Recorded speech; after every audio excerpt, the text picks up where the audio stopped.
is a 28-time Emmy winner and inductee into the Broadcasters Wing of the Baseball Hall of Fame, who calls games for the MLB Network and hosts Studio 42 with Bob Costas. Bob Costas, ladies and gentlemen.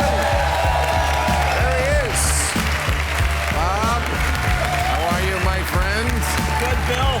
So great to have you here. Thank you, thank you. So great, by the way, to hear you do play-by-play of a baseball game. There is no pleasure I love more than that. Thank you. Nobody does it like you texted me the other night. I was at Wrigley Field for the Dodgers and Cubs. Absolutely. I listened to it because it's like, I don't know, Jack Parr announcing a game. It's witty, it's elegant, there's jokes that your broadcast partner doesn't get. Yeah. I long ago decided that if you and my friends and people kind of in my orbit. sort of orbit, if they get it and they laugh or they appreciate it, that's good enough for me. Well, there's a lot of downtime in a game. It calls for it. Yeah. So you are in the Baseball Hall of Fame. So great. I got to ask you, though, do you feel bad that Pete Rose is not in, but you are? That seems wrong, Bob. You know, they messed that up at the beginning. He should have been banned from baseball, but he should have been on the ballot for the Hall of Fame. That's simple enough. But subsequently, while that debate went on, he did so many things that made it difficult to support him. Yeah. You know, so many things that were unseemly. Because he's Pete Rose. Yeah. Of course. Yeah. You can tell by the haircut. When you find out that he was dallying with an underage girl and all that, come on. All right. It's hard to defend. So let's not go. It has nothing to do with all the base hits, but nonetheless. Exactly. So, but look, whenever I have you on, I was like, oh, good, because especially a week like this, I was so depressed because of the Mueller thing, and I was like, good, get Bob's on, we can just talk about sports. Except, you know what? Sports, it always goes to politics. Sometimes it leads politics. You know, Jackie Robinson, Muhammad Ali, Robert Kraft making the happy ending an issue as it finally should be in America. And Robert Kraft being in the same sentence with Jackie Robinson is rather disturbing, actually.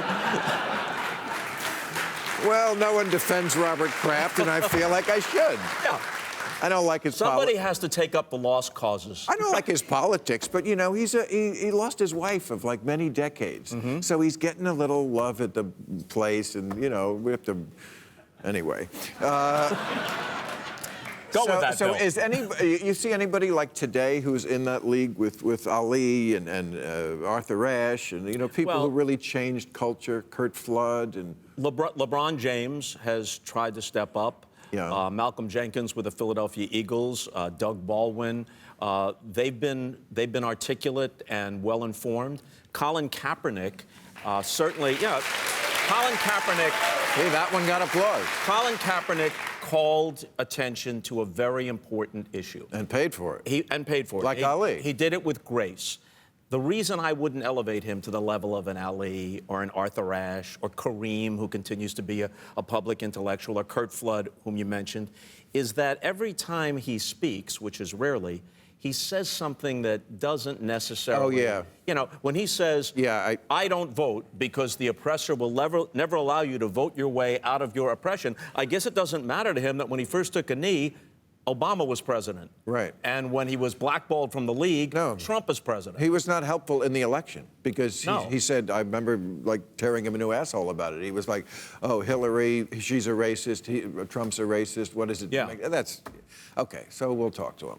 Yeah, I mean, he did a good thing. He's young. He did a good thing, but he did a good I think thing. others can carry it forward more effectively. So football, now, you've talked about, I mean, you were one of the first brave ones to talk about the fact that, okay, this is really organized brain damage that's going on here, and we love the game. And look, I'm a libertarian on stuff like that. These players know the cost, so if they find joy in it and are willing to sacrifice, we all do stupid things when we're young.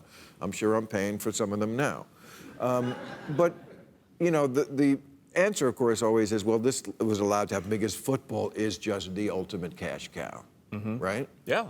Why is that? Why, of the sport, why do we love football so much more than the other sports? Well, because we're violent? We're a violent people, you think? Yeah, it's once a week, All right, so every game feels like No, a it's big not. deal. It's Monday, Sunday, Thursday. Yes, but your team plays once a week.